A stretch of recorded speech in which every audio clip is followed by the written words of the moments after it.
राम डरते डरते तालाब के पानी में जाता है और उस कमल तक पहुंचता है। फिर राम ताज लेकर उस कमल के ऊपर रख देता है। तभी अचानक से एक बहुत तेज प्रकाश आता है और कमल के ऊपर एक रानी प्रकट हो जाती है। किशनपुर नाम का एक गांव था जहां पर राम नाम का एक गरीब मछुआरा रहता था। उसकी पत्नी का नाम कनिका। अरे कनिका, कुछ खाने को है तो दे दो। अरे बड़ी जोरों की भूख लगी है। माफ कीजिए राम, खाने के लिए कुछ नहीं बचा है। थोड़ी रोटियां थी, वह भी खत्म हो चुकी है। हे भगवान, ये कौन से जन्म का बदला ले रहा है तू हमसे। एक तो हमारे राज्य में पानी की कमी हो गई है, जिसके कारण मछली भी हमें नहीं मिलती। आखिर हम जैसे मछुआरे कहाँ जाए। किशनपुर राज्य में कई सालों से पानी की कमी चल रही थी। तालाब धीरे धीरे सूख रहे थे, जिसके कारण मछलियां कम हो रही थी और गांव के कई मछुआरे इस बात को लेकर परेशान थे। गांव के लोग आपस में परेशान की बात कर रहे हैं। भाई क्या बताऊं, पानी की इतनी कमी हो रही है कि कुछ दिनों में तो प्यास से मरने की दिन आ जाएंगे। हाँ भाई, क्या बताओ, हर पल ये सोचकर पानी खर्च करता हूँ कि कोई पानी कल ना मिले तो क्या होगा। गांव में हर तरफ सिर्फ यही बातें हो रही थी। एक दिन राम परेशान था और रास्ते से लौट रहा था। हे भगवान,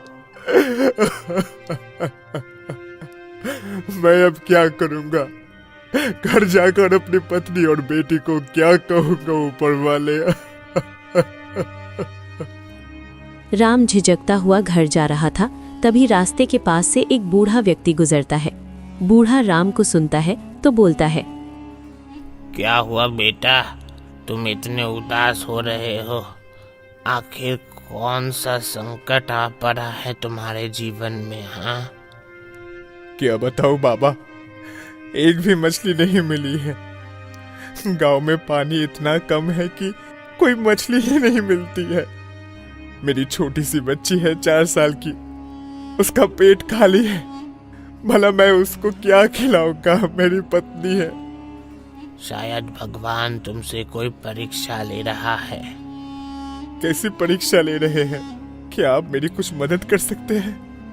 परीक्षा का तो नहीं पता, परंतु तुम्हारे हालात काफी खराब है। मुझे एक जगह पता है जहाँ से तुम मछलियाँ पकड़ सकते हो। हे भगवान, आपका लाख लाख शुक्रिया। बताइए बताइए, मैं कहाँ से मछलियाँ पकड़ सकता हूँ? मेरा मार्गदर्शन कीजिए। तुम्हें यहाँ से पूर्व दिशा की ओर जाना होगा। जंगल के बीचों बीच एक तालाब है। उस तालाब में आज भी पानी है। उसमें तुम मछलियाँ पकड़ सकते हो, परंतु याद रहे, उस तालाब के बारे में तुम्हें किसी और को नहीं बताना है और ना ही उस तालाब से कोई छेड़खानी करनी है। केवल मछलियाँ लेकर वहाँ से आ जाना है। मैं आपको वचन देता हूँ कि मैं किसी को भी नहीं बताऊंगा उस तालाब के बारे में। आपका बहुत बहुत शुक्रिया। इतना कहकर बूढ़ा व्यक्ति वहां से चला जाता है और राम काफी खुश हो जाता है कि उसे अब मछलियां मिल जाएंगी। ये आशा मन लिए राम जंगल की ओर चलने लगता है। आखिरकार भगवान ने मेरी सुन ही ली और मेरी मदद हो गई। मछलियां पकड़कर अब मैं मछलियां पकड़कर उनको बेचकर सब सही कर दूंगा। राम मन में आशा लेकर जंगल की ओर जा तो रहा था, परंतु शायद अब एक नई कहानी जन्म लेने वाली थी जो बहुत दर्दनाक होने वाली थी। कुछ ही देर में राम उस झील के पास पहुंच जाता है। आखिरकार झील आ ही गई। अब जल्द से जल्द जाल डालकर मैं मछलियां पकड़ना शुरू करता हूँ। झील काफी शांत थी और काफी सुंदर, जिसके बीच में एक कमल था। राम मछलियां पकड़ता है और उन्हें बाजार में बेचता है। अब सब कुछ ठीक हो गया है कनिका। देखो देखो, आज राशन भी लेकर आया हूँ और गुड़िया बेटी तो अब भूखी भी नहीं रहेगी। सही बात है, परंतु ऐसा भी क्या हुआ जो आज अचानक पैसे आ गए? आपको मछलियाँ कहाँ से मिल गई? अरे मुझे झील से मिली है। झील? कौन सी झील? आजकल सारी झील तो सूख रही है। मछलियाँ कहाँ है? अरे नहीं, उन बाबा ने कहा था कि किसी को भी नहीं बताना है। दिन ऐसे ही गुजरते हैं। और कई दिन बीत जाते हैं। राम रोज तालाब में जाकर मछलियां पकड़ता था। एक दिन जब राम मछलियां पकड़ रहा था, काफी मछलियां पकड़ लिया हूँ, जाल तो खींच ही नहीं रहा है। राम काफी कोशिश करता है और जाल खींचता है। तभी अचानक से उसमें से एक आवाज आती है, छोड़ दे वरना वरना वरना अच्छा नहीं होगा। मुझे छोड़ दे वरना तेरा तीते बट्टा मारने आ जाएगा। हे भगवान, ये कैसी बात कर रही है? कौन है? किसकी आवाज है? भगवान, मुझे यहाँ से जल्द भागना होगा। मुझे बहुत डर लग रहा है। राम के डर के मारे उस समय ऐसा महसूस हो जाता है कि वो भागते भागते अपने घर आ जाता है। घर में उसकी पत्नी बैठी होती है। उसकी पत्नी उसे देखकर चौंक जाती है। तभी राम से बोलती है, आपको क्या हुआ? आप इतना हाफ क्यों रहे हैं? आपको इतना पसीना क्यों आ रहा है? क्या हुआ?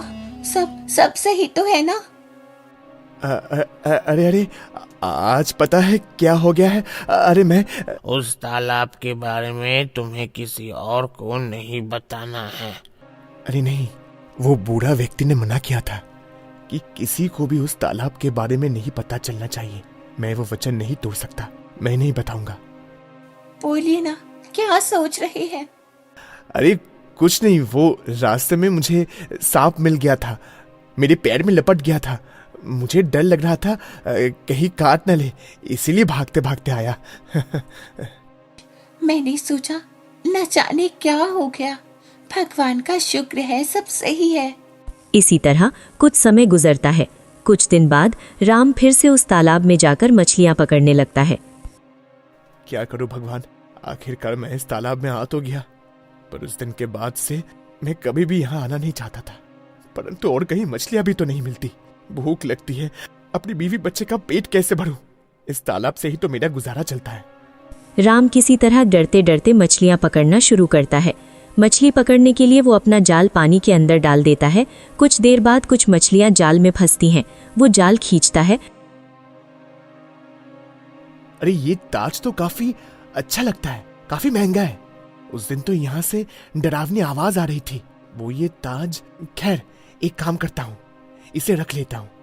पता नहीं कब क्या हो जाए, ये मेरे काम आ जाएगा। राम उस ताज को घर लेकर आ जाता है और उसे एक जगह छुप कर रख देता है। कुछ दिन बीते। गांव में अचानक से पानी पूरी तरह से खत्म होने लगा। प्यास के कारण लोग मरने लगे और पेड़ पौधे सूखते चले जाते हैं। हे भगवान, मेरा बेटा नहीं रहा इस दुनिया में। प्यास के कारण मेरा बेटा चला गया। भला मैं क्या करूं? इतना बड़ा राज्य है, परंतु पीने के लिए पानी तक नहीं है। तभी पास में ही एक और आदमी रो रहा था। हे भगवान, मेरी जीवन बेकार हो गया। मेरी माँ चल बसी है पानी के प्यास के कारण। तभी वहां पर वही बूढ़ा व्यक्ति आता है जिसने राम को उस तालाब के बारे में बताया था। हे भगवान, ये क्या हो गया आखिर? पूरा राज्य इतना ज्यादा बेकार कैसे हो रहा है? लोग क्यों मर रहे हैं? मुझे तो कुछ समझ नहीं आ रहा। तभी वहां पर एक कम उम्र का आदमी आता है जिसका नाम राजेश था।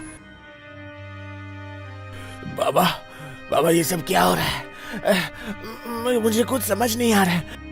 मुझे याद आया, मैंने उस तालाब के बारे में एक मछुआरे को बताया था।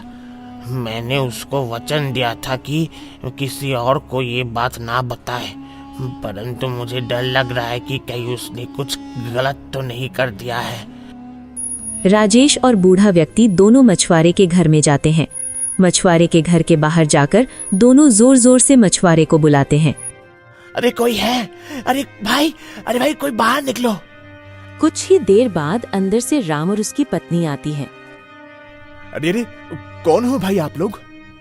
मुझे नहीं पहचाना क्या तुमने? अरे आपको कैसे नहीं पहचानूंगा? आपके वजह से ही तो हमारे दिन बदले हैं। बेटा, तुम्हारे दिन बदल गए हैं, परंतु आज पूरे राज्य में खतरा आ गया है।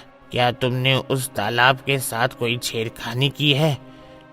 हाँ काका, मैं तो बड़ा डर गया था। उस तालाब से बड़ी अजीब अजीब आवाज आती थी कि मुझे छोड़ दो, किसी लड़की की। और फिर अगले दिन सब सामान्य हो गया। एक दिन मछली पकड़ते समय मुझे ये ताज मिला। मैं उसे लेकर अपने घर में आ गया।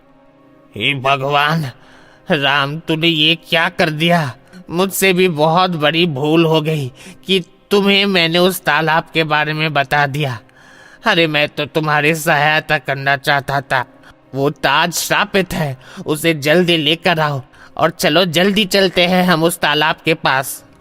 राम जल्दी घर के अंदर जाता है और उस ताज को लेकर आता है और राम, राकेश, राम की पत्नी और बूढ़ा व्यक्ति चारों उस तालाब के पास जाते हैं। बूढ़ा व्यक्ति इशारा करते हुए, राम, उस कमल को देख रहे हो जो तालाब के बीचों बीच है? इस ताज को तुझे वहां रखने जाना होगा। जा, इस ताज को उस कमल के ऊपर रख कर आ। राम डरते डरते तालाब के पानी में जाता है और उस कमल तक पहुंचता है। फिर राम ताज लेकर उस कमल के ऊपर रख देता है। तभी अचानक से एक बहुत तेज प्रकाश आता है और कमल के ऊपर एक रानी प्रकट हो जाती है। हे भगवान, ये रोशनी! मैं आ गई। क्यों, तूने क्या सोचा कि मैं नहीं आऊंगी? अरे मुझे तो आना ही था, विक्रम सिंह। सभी ये नाम सुनकर चौंक जाते हैं और बूढ़ा व्यक्ति बोलता है, अनर्थ, अनर्थ हो गया है। मैंने ये क्या सुन लिया विक्रम सिंह? मैंने ये क्या सुन लिया विक्रम सिंह? क्या हुआ बाबा, आप इतने चौंक क्यों रहे हैं? विक्रम सिंह कौन है? अरे राम जी, अंदर क्या कर रहे हैं? जल्दी आइए, मुझे तो कुछ समझ नहीं आ रहा, यह सब क्या हो रहा है। कनिका भाभी, आप चिंता मत करो, मैं उसे लेकर आता हूँ। पर ये विक्रम कौन है? काफी समय पहले विक्रम सिंह नाम का एक राजा हुआ करता था, परंतु उसका तो पूरा वंश सब कुछ मिट गया था। फिर ये कौन है? ये लड़की कौन है जो विक्रम सिंह का नाम बोल रही है? मैं हूँ पद्मिनी और मैं विक्रम सिंह की पत्नी थी। विक्रम सिंह कोई और नहीं बल्कि ये मछुआरा राम ही है। ये सुनने के बाद सबकी आंखें खुली की खुली रह गईं। सब एकदम अचंभित हो गए। तभी राम बोला, हाँ, मैं हूँ राजा विक्रम। पर तुम तो मर गई थी ना, तुम जिंदा कैसे? मूर्ख, अच्छाई कभी नहीं हारती। अरे अच्छाई कभी नहीं मरती है। तुझे क्या लगा मैं खत्म हो गई? अरे तू तो राजा की पद्धति से हट गया और ईश्वर ने आज तुझे एक आम इंसान बनाया, पर मुझे अभी भी एक रानी बनाकर रखा, इस तालाब की रानी। परंतु अगर तुम रानी हो तो तुम हमारे साथ इतना अन्याय क्यों कर रही हो? क्या ये पूरा राज्य सुखी है? सिर्फ इसी तालाब में पानी है। क्योंकि मुझे बदला चाहिए था। मुझे बदला चाहिए था। मुझे आज भी याद है, आज से लगभग सालों बरसों पहले मैं यहाँ की रानी थी। इस पूरे साम्राज्य और आसपास के सभी राज्य हमारी निगरानी में थे, परंतु मुझे क्या पता था यह राजा विक्रम मुझे ठग लेगा। मुझे आज भी याद है, इसने मुझसे शादी करी थी, परंतु यह शादी सिर्फ एक समझौता था, समझौता मेरे पति और पिता के बीच में। दरअसल मैं कभी मां नहीं बन सकती थी। पिता नहीं चाहते थे यह सच्चाई खुले, इसीलिए उन्होंने अपनी संपत्ति के सौदे कर दिए। अपना सारा धन इस राजा विक्रम को सौंप दिया और राजा विक्रम ने लालच के लिए मुझसे शादी कर ली। पर उसने मेरे साथ बहुत बुरा किया। उसने मुझे भूख में, प्यास में रखा और मुझे कैद में रखा। उसने एक दूसरी स्त्री से शादी कर ली और उसे पति बना लिया। मैं अकेली रह गई। मेरी सारी संपत्ति, धन, सब कुछ यह ले गया और मुझे इसे तालाब में डाल दिया और मैं डूब कर मर गई। भगवान ने मुझे आशीर्वाद दिया है और मैं आ गई। और जब तक मैं अपना बदला नहीं ले लेती, मेरी रूह को शांति नहीं मिलेगी।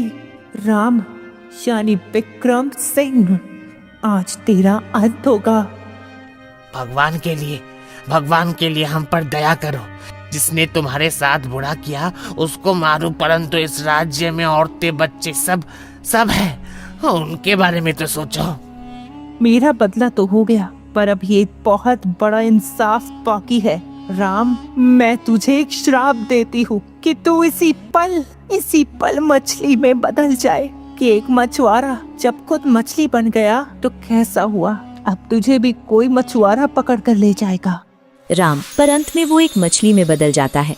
रानी पद्मिनी भी देखती ही दिखती प्रकाश में बदलकर गायब हो जाती है। अब पूरे राज्य में एक नई उमंग की रोशनी आई और एक बार फिर से किशनपुर नाम का राज्य समृद्ध हो गया और अंत में फिर से अच्छाई की जीत हो गई।